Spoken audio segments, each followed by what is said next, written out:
everyone, I hope you all are doing well and studying well, and I'm also fine. So in this video we are going to discuss the India and Bangladesh border dispute. So when it comes to internal security, there are some topics which are evergreen, they are always in news, and they're every year we see a question comes from these topics. So ऐसे ही topic में India and Bangladesh का border disputes का topic है, and Bangladesh being the nearest neighbour of India, ठीक है, हमेशा news में रहता है. और अभी हमने देखा कि जो शेख हसीना थी वो जो बांग्लादेश के प्राइम मिनिस्टर है वो भी इंडिया में आई थी, और तीसरा वाटर डिस्प्यूट को लेकर, इलीगल माइग्रेशन को लेकर ये न्यूज़ में हमेशा बना रहता है. इंटरनल सिक्योरिटी में और इसमें इसके क्वेश्चंस बनते हैं. तो आज हम इस वीडियो में पूरा हिस्ट्री से लेकर टिल द प्रेजेंट टाइम तक पूरा इवोल्यूशन, क्या एनक्लेव्स है, एडवर्स पोजीशंस क्या क्या है, क्या इश्यूज रहे हैं, वो सब हम डिस्कस करेंगे. और इसके अलावा, इस वीडियो के अलावा कुछ भी एक्स्ट्रा करने की ज़रूरत नहीं है. इसमें हम सारी चीज़ें, whether it is Nehru Noon agreement, whether it is land boundary agreement, whether it is enclaves, adverse position, तीसरा river water sharing treaty, everything we would discuss in this video. So stay tune with this video. So starting with this video, सबसे पहले हम India और बांग्लादेश की geographical location के साथ में शुरू करेंगे. सो ये इंडिया का मैप, इधर इंडिया है, इधर ये भूटान है, दिस इज सिक्किम, और इधर ये वो है. तो ये वेस्ट बंगाल, देन इधर Arunachal Pradesh, Assam, Meghalaya and Nagaland, Mizoram, and this one is Tripura, and here it is Bangladesh. Dhaka capital of Bangladesh. So this river, जो गंगा रिवर आ रही है, और वो ब्रह्मपुत्रा, तो ब्रह्मपुत्रा का तिब्बत में नाम होता है Tsangpo. Then Tsangpo enters into Arunachal Pradesh, और इंडिया में उसका नाम हो जाता है ब्रह्मपुत्रा. एंड बांग्लादेश में ब्रह्मपुत्रा का नाम है जमुना. एंड गंगा और जमुना मिलके बनाती है पद्मा. एंड जब ये और जो रिवर्स है उनके साथ में मिलती है तो पद्मा मेघना बन के बे ऑफ बंगाल में गिरती है. ठीक है, तो गंगा, ब्रह्मपुत्रा एंड मेघना, पद्मा, ठीक है. और इधर से ही त्रिपुरा साइड से ही जो कुशियारा रिवर और बराक रिवर वो है, वो सब इस साइड से आती है. ठीक है, तो वो मैंने अभी इसमें शो नहीं करा है बिकॉज वो काफ़ी ज़्यादा कंजेस्टेड था और उस पर क्लैरिटी आ नहीं रही थी. सो और मौसिनराम एंड चेरापूंजी, ठीक है, वर्ल्ड में जहाँ सबसे ज़्यादा रेन होती है वो मौसिनराम और चेरापूंजी ये है यहाँ पर मेघालय में. So and this is Sikkim. So ये जो पोर्शन दिख रहा है ये वेस्ट बंगाल का पोर्शन है, ठीक है, पश्चिम बंगाल का. और ये जो छोटा सा मतलब ये सिर्फ इतना सा पार्ट है जो बाकी मेन स्ट्रीम इंडिया को नॉर्थ ईस्ट के स्टेट्स के साथ में कनेक्ट करता है, ये छोटा सा कॉरिडोर. ठीक है, तो इसको बोलते हैं chicken neck corridor, Siliguri chicken neck corridor. क्या बोलते हैं? Siliguri chicken neck corridor. ठीक है, चिकन क्यों बोलते हैं? अभी मेरी एटलस पता नहीं कहाँ गई. हाँ, एक मिनट. तो अगर हम अभी ये इंडिया के मैप को देखें तो ये ऐसे लगता है चिकन मतलब ये एक मुर्गी है, ये मुर्गी का मुंह है, ये चीज़ मुंह है, और ये उसका पीछे का बॉडी है. तो ये मुर्गी का नेक अपेयर होता है ना, इसका इमेज को अगर हम देखें तो मुर्गी जैसा लग रहा है कि मुर्गी का मुंह, एंड देन ऐसे. ठीक है, तो इट अपियर्स लाइक चिकन. ठीक है, तो इसको क्या बोलते हैं? Siliguri chicken neck corridor. ठीक है, it is crucial for India. Why? Because it's the only corridor which connects north east India with the main stream India. Fine. So अब इसका हमने जो ज्योग्राफिकल लोकेशन है वो देख लिया. So and here it is New Moore Island. New Moore Island, this is जो गंगा है वो फरक्का बांध के वहाँ पे दो उसमें डिवाइड हो जाती है. हुगली इधर आ जाती है वेस्ट बंगाल में, एंड गंगा फिर इधर चली जाती है. ठीक है, so both the countries share 4096 kilometre long border. तो इंडिया जिन मतलब कंट्रीज के साथ में बॉर्डर शेयर करती है, उनमें सबसे लॉन्गेस्ट बॉर्डर बांग्लादेश के साथ में शेयर करती है. If you want to remember it you can, आप इसको ऐसे भी रिमेंबर कर सकते हैं. ठीक है, जैसे मैंने खुद से नहीं बनाया, मैंने भी यूट्यूब पे देखी है. बचपन, ठीक है, में बी ए. ठीक है, so this is Bangladesh, China, Pakistan, Nepal, Myanmar, and then this is Bhutan. ठीक है, so both the country share 4096 kilometre long border. Red Cliff line as a boundary between India and Pakistan. तो जिस टाइम पे रेड क्लिफ लाइन ये बनी थी उस टाइम पे तो बांग्लादेश पाकिस्तान ही था. ठीक है, नेम्ड आफ्टर साइरिल रेडक्लिफ, जिन्होंने ये बाउंड्री डीमार्केट करी थी, साइरिल रेडक्लिफ, उनके नाम पे इस बाउंड्री का नाम पड़ गया. एंड डिस्प्यूट्स, जो मेजर एरियाज ऑफ डिस्प्यूट्स है वो है illegal migration, river water sharing treaties पर, और enclaves, adverse possession. So mainly तो इलीगल माइग्रेशन का केस रहता है और वाटर शेयरिंग ट्रीटीज का केस रहता है, ठीक है। नाउ मूविंग अहेड, अब हम सबसे पहले देख लेते हैं कि एनक्लेव्स और एडवर्स पोजेशंस में क्या फर्क होता है। So enclave is a territory of one state which is surrounded completely by another state. The enclave are physically cut from the home state, due to which they lack political rights. The people who are living in such enclaves, they lack political rights, such as exercising their fundamental rights, ठीक है।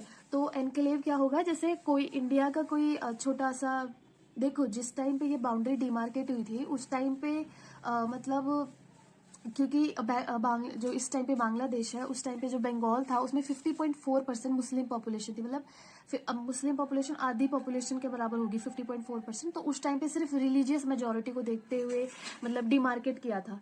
तो मतलब जिस भी area में अगर Muslim majority था तो उसको मतलब पाकिस्तान को दे दिया, हिंदू मेजोरिटी था तो इंडिया को दे दिया। इस तरीके से कुछ कुछ एरियाज डीपली सिचुएटेड, डीपली मतलब पाकिस्तान में चले गए और इंडिया से कट ऑफ हो गए। तो बेसिकली वो रहे तो इंडिया के कंट्रोल में, लेकिन वो काफी डीपली लोकेटेड थे ईस्ट पाकिस्तान में, या अब के बात बोले तो बांग्लादेश में, ठीक है। तो ऐसे जो फिजिकली कट होते हैं अपनी मेन जो लीगल कंट्री का जिसका पार्ट है वो अगर उससे कट होता है तो उसको बोलते हैं हम एनक्लेव्स।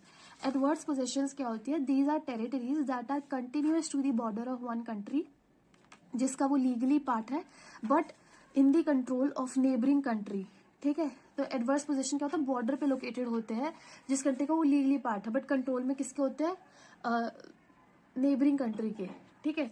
तो सर साइरल रेडक्लिफ जिन्होंने ये बाउंड्री डिमार्केट की थी, he was a lawyer and had no experience with cartography. So cartography is related to mapping and demarcation of boundaries. So he was a lawyer and he had no such experience.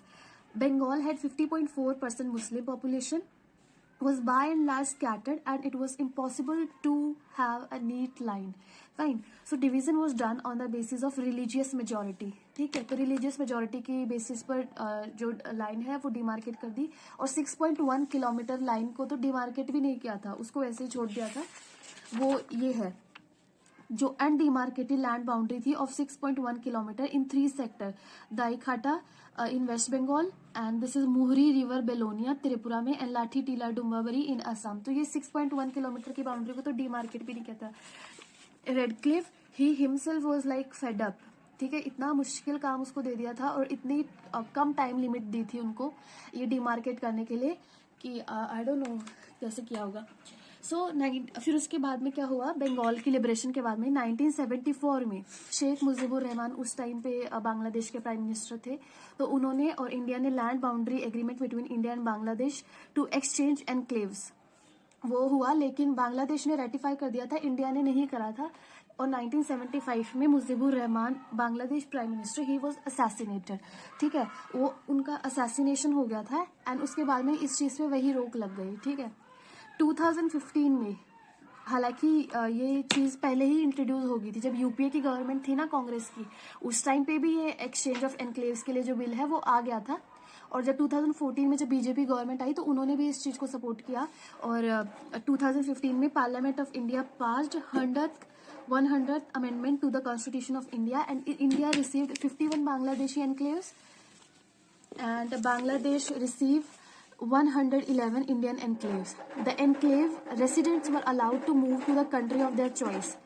ठीक है, so on paper it may look like कि India को तो नुकसान हुआ, ठीक है, because India ने 111 एनक्लेव दिए और इंडिया को मिले कितने 51, ठीक है। तो on paper the exchange of enclave seems like a loss of Indian land. The actual scenario is quite different as the enclaves are located deep inside the territory. ठीक है, जो भी इंडिया के एनक्लेव्स थे वो बहुत डीपली सिचुएटेड थे बांग्लादेश में, ठीक है, of both the country, so there has been no physical access to them.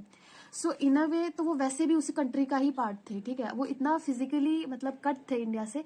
तो आप खुद देखो, हम जिस एरिया में रह रहे हैं हम उस लोकेलिटी के लोगों के साथ पे ही तो ज़्यादा रिलेट कर पाते हैं, वही हमें ज़्यादा अपने लगते हैं।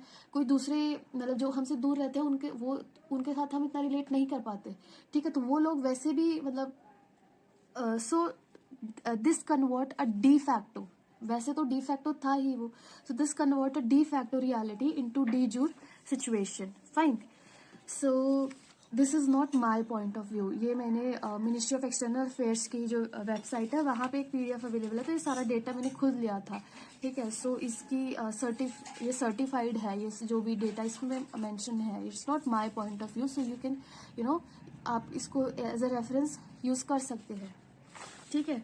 सो ये हुआ, एंड इसके बाद में बेरूबारी क्या है, Berubari dispute. So Redcliffe had divided the district of Jalpaiguri between India and Pakistan by awarding some thanas to one country and others to the other country. The boundary line was determined on the basis of boundaries of the thanas. Redcliffe omitted one thana. कौन सा थाना? Thana Boda. So Beribari Union will lie within Jalpaiguri Thana and awarded to India. However, the omission of Thana Boda enabled Pakistan to claim that a part of Berubari belonged to it. Fine. So Nehru Noon Agreement 1958 में whereby half of Berubari Union number 12 was to be given to Pakistan and other half adjacent to India was to be retained by India. ठीक है, और ये नेहरू और ये Berubari union का half हिस्सा पाकिस्तान को पास करने के लिए और हाफ इंडिया को पास करने के लिए 9th कॉन्स्टिट्यूशनल अमेंडमेंट एक्ट लाया गया and acquired territories and merger act 1960। ठीक है, तो बेरूबारी का हमने देख लिया और एनक्लेव्स और एडवर्स पोजेशंस का। ठीक है, नाउ मूविंग अहेड। अब जो ये एनक्लेव्स का ट्रांसफर हुआ ना, इसमें ऐसा नहीं हुआ कि वो एनक्लेव्स के लोग इंडिया में आए हैं या जो बांग्लादेश के एनक्लेव्स थे वो इंडिया को दे दिए, नहीं।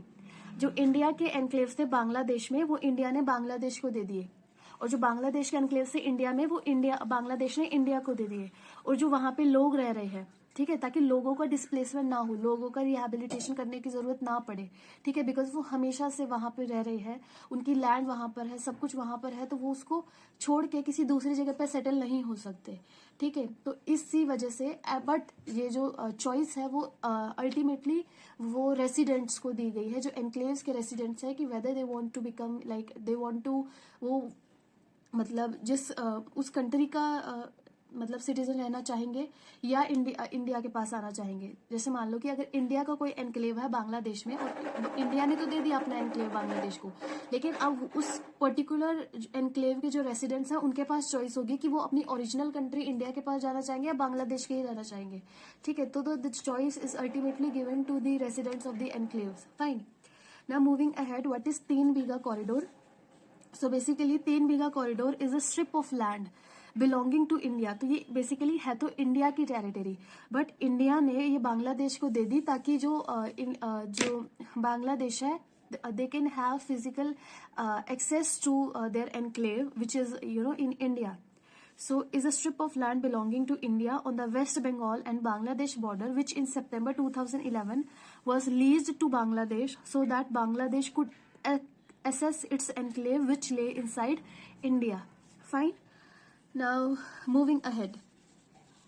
ठीक है, तो बांग्लादेश एंड इंडिया के मैरीटाइम बाउंड्री डिस्प्यूट, इस पे हम डिस्कशन करेंगे। तो इंडिया एंड बांग्लादेश दोनों ने united nation convention of law of seas UN clause दोनों ने उसको रेटिफाइड कर चुके हैं, and both are obliged to follow the laws made by the UN clause. ठीक है, so Bangladesh ratified UN clause in 2001 and India in 1995, and both the countries are obliged to comply with the provision of UN clause. अब dispute किस पे था? dispute था new Moore island पे, which I have shown you, new Moore island पे, और एक यहाँ पे हरियाभंग रिवर है। ठीक है, ये न्यू मूर आइलैंड बेसिकली उसके माउथ पर ही है, तो Hariabhanga river, New Moore Island and New Moore Island, Hariabhanga river. So New Moore Island को बांग्लादेश और इंडिया के जो मैरीटाइम बाउंड्री डिस्प्यूट है वो एक तो है claim over New Moore Island which is in Bangladesh, it is known as South Talpatti Island and Hariabhanga river. So India claim करता है, फॉर एन एग्जाम्पल ये हरियाभंगा रिवर है, तो इंडिया क्लेम कि जो न्यू मूर आइलैंड है वो इस रिवर के मतलब वेस्ट साइड में है और ये रिवर उसके ईस्ट से फ्लो करती है। ठीक है, तो ये जो आइलैंड हो गया ये इंडिया का हो गया। एंड बांग्लादेश सेज कि ये रिवर इसके वेस्ट में फ्लो करती है और ये न्यू मूर आइलैंड इसके ईस्ट में पड़ता है, इसलिए ये बांग्लादेश का हो गया। So India claim that the main channel of the river flow to the east of this New Moore Island and Bangladesh maintain its flow to the west. So India has so far been reluctant for a joint survey, ठीक है, कि joint सर्वे करा लिया जाए और देख लिया जाए कि एग्जैक्टली कहाँ से पास करती है ये रिवर, ठीक है, और अपना कोर्स भी ये रिवर चेंज करती रहती है। So India has so far been reluctant for a joint survey which is wrong given the big brother small brother syndrome India suffer from. So whosoever जो भी मतलब इंटरनेशनल रिलेशंस के student होंगे जिन्होंने international relations पढ़ा होगा, तो ये इंटरनेशनल रिलेशंस में काफ़ी ये वर्ड का यूज़ होता है बिग ब्रदर वाला, कि इंडिया मतलब बिग ब्रदर वाला एटीट्यूड रखता है, ऐसा बाकी कंट्रीज बोलती है, इंडिया की नेबर कंट्रीज जैसे कि बांग्लादेश, श्रीलंका, नेपाल, भूटान, कि इनको डोमिनेट करता है लाइक अ बिग ब्रदर, ठीक है। बट इंडिया सेज कि India is not big brother, India is a elder brother. So elder brother is protective and big brother is dominating. So बाकी कंट्रीज कहती है बिग ब्रदर, इंडिया कहती है Elder brother, fine. So ये है now out of Bay of Bengal. So Bay of Bengal पे जो dispute था उसके बाद में ये परमानेंट कोर्ट ऑफ आर्बिट्रेशन में जब ये गया तो वहां से जब इसका सोल्यूशन निकला तो 25,000 स्क्वायर किलोमीटर जो बे ऑफ बंगाल एरिया है उसमें से 19,500 स्क्वायर किलोमीटर बांग्लादेश को मिला और 6,000 square kilometre approximately was given to India, ठीक है। तो नाउ मूविंग अहेड, नाउ जो तीस्ता वाटर डिस्प्यूट है। So Teesta river basically Sikkim में ये इसका ओरिजिनेट होती है ये, और फिर सिक्किम में फ्लो करते हुए सिक्किम में wait a minute,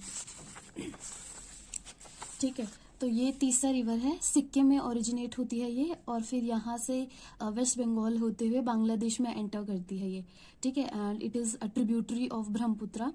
so basically Teesta does not, तो तीसरा वाटर डिस्प्यूट रहा है इंडिया और बांग्लादेश के बीच में, बिकॉज जो बांग्लादेश है विंटर्स में कुछ महीने ऐसे होते हैं जब इसमें पानी की कमी हो जाती है, जब ग्लेशियर जम जाता है, इतना पानी नहीं फ्लो करता, तो बांग्लादेश में बहुत सारे एरियाज में इसकी वजह से पानी की कमी हो जाती है।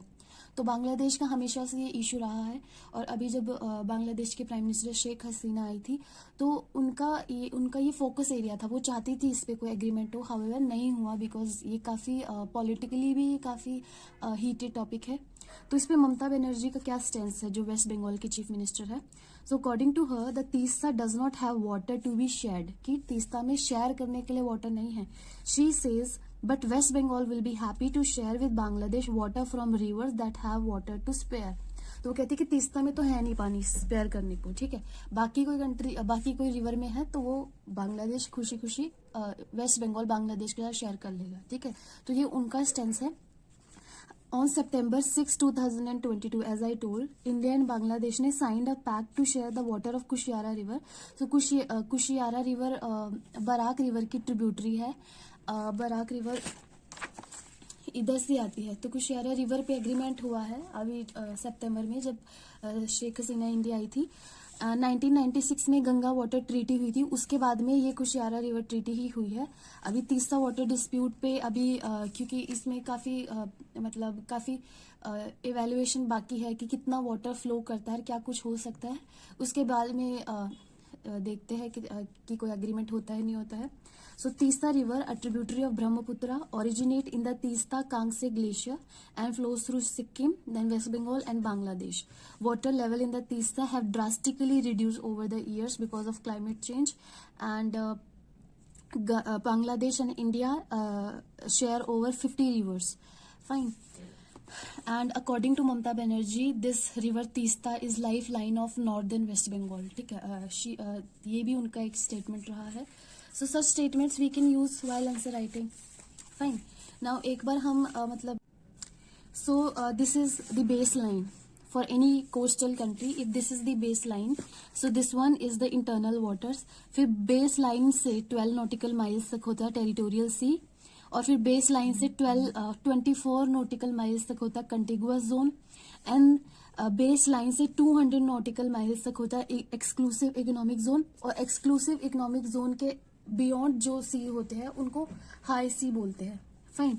नाउ टेरिटोरियल इंटरनल वाटर और टेरिटोरियल सी के ऊपर जो स्पेस होता है उसे नेशनल एयर स्पेस बोलते हैं, और उसके बाद के को इंटरनेशनल एयर स्पेस बोलते हैं, ठीक है।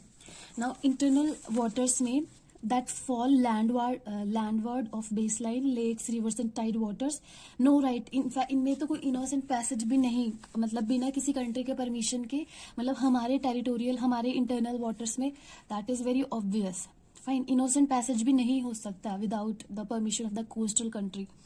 So same jurisdiction as they do have on other territory. Territorial seas, coastal states have sovereignty and jurisdiction not only to seabed but surface and subsoil as well as vertically to air space. Innocent passage allowed. अब देखो internal waters में innocent passage allowed नहीं था, but इसमें internal passage allowed है territorial waters में, ठीक है. बट एयरक्राफ्ट मतलब एयर स्पेस में इनोसेंट पैसेज भी अलाउड नहीं होगा, ठीक है. तो ये हमें डिस्टिंक्शंस याद रखना है कि जब टेरिटोरियल वाटर्स की बात आती है तो पानी में से इनोसेंट पैसेज हो सकता है, ठीक है. बट एयरक्राफ्ट एयर स्पेस में इनोसेंट पैसेज, टेरिटोरियल सी के ऊपर का जो एयर स्पेस है उसमें इनोसेंट पैसेज भी अलाउड नहीं होगा, ठीक है. कंटिगुअस जोन की हम बात करें तो jurisdiction to a state on the ocean surface and floor, not on air and space right. Exclusive economic zone. So exclusive coastal state have exclusive right to exploit or conserve any resource found within the water on the sea floor or under the sea floor subsoil. Exclusive right to engage in energy generation from wave, current and wind. US के largest exclusive economic zone है in the world. Coastal states have no right to prohibit or limit freedom of navigation or overflight or subject to very limited exceptions. ठीक है कि coastal states बाकी मतलब जो foreign countries है उसके किसी भी फ्लीट को, नेवी को, मतलब शिप्स को नहीं नेविगेशन करने से नहीं रोक सकती. एक्सक्लूसिव इकोनॉमिक जोन पे बहुत लिमिटेड एक्सेप्शंस है इसमें. Fine. So the New Moor Island about which I have told you like in the starting of the video that appeared in 1970 में वो appear हुआ था, एंड उसके बाद में सी लेवल राइज होने की वजह से 2010 में वो डिसअपेयर भी हो गया. सो आइलैंड पे कोई रहता नहीं था. इंडिया ने अपने मतलब मिलिट्री की क्या बोलते हैं मिलिट्री थोड़े सेटलमेंट्स करे थे वहाँ पर, बट ऐसा मतलब लोग नहीं रहते थे वहाँ पर. So there were speculations of the existence of oil and natural gas in the region. तो ऐसे speculations है कि वहाँ पे oil and natural gas के reserves है. That's why both the countries were like excited about this island. So the Permanent Court of Arbitration in 2014 has recognized India's sovereignty over New Moor Island also. So this New Moor Island appear हुआ और फिर disappear हो गया 2010 में due to sea level rise. So this was the video, ठीक है. I think इसमें हमने सारे टॉपिक डिस्कस कर लिए. आई डोंट थिंक सो कि कुछ रहा है, ठीक है. Berubari, illegal enclaves, adverse possessions, ठीक है, एंड सारे बाकी जो इलीगल माइग्रेशन के और ऐसे ऐसे चीज़ें हैं जो डेली बेसिस पे होती रहती है, that are also very important, ठीक है. और when we are writing answers in mains, so वो तो करंट ओरिएंटेड क्वेश्चंस ही आते हैं मेंस में. सो ऐसे में हमें मतलब we have to be like हमें इन सब चीज़ों पे ट्रैक रखना चाहिए. जो भी है, कोई नया रूल बनाया जा रहा है, कुछ भी है, ठीक है. सो इसमें हमने काफ़ी कुछ डिस्कस किया. So if you found this video informative then do share with your friends and do tell me in the comment section if you like my video. And yes, do not forget to like, share, comment and subscribe to my channel which is Deep, Strong and Permanent Dream IAS which is. And yes, take care, bye bye, see you soon in the next video.